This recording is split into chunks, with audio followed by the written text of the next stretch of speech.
তাহিরি হুজুর কি বলেন? আমরা দেশে এতেকাফের দিন লোক বিচারে পাওয়া যায় না, টেহা দিয়েও লোক পাওয়া যায় না।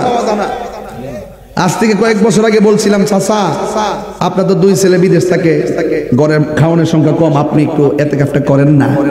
তখন সে আমার বলতেছে, আমার গরু আছে।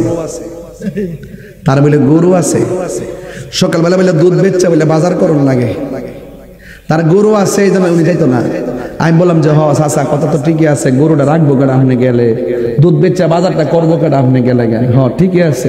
তো একটা কথা কইতাম চাচা, কোন তাই নেই কুকা, আচ্ছা কইতাম। এরপর আমি বললাম যে চাচা, যদি আপনি আজকে মারা যান, আপনি কি মনে করেন যে গরুর ঘাস না খাওয়া গোয়াল গরু বাইন্দা রাখবো? প্রশ্নই আসে না। আপনি আজকে মারা গেলে কালকে গরুগুলা নিয়ে আপনার চিন্তা করতে হবে না। গরু বাজার করবে কেনা ঘরের, আপনার জন্য ঘরের বাজারও বন্ধ থাকবে না, আপনার জন্য গরুর ঘাস কাটা বন্ধ থাকবে না, আপনার জন্য গরুর দুধ দহন করা বন্ধ থাকবে না, আপনার জন্য সংসারে খাবার বন্ধ থাকবে না, আপনার জন্য কোনো কাজ থেমে থাকবে না। চাচা একটা বার চিন্তা করেন, আগামীতে রমজান নাও পাইতে পারে।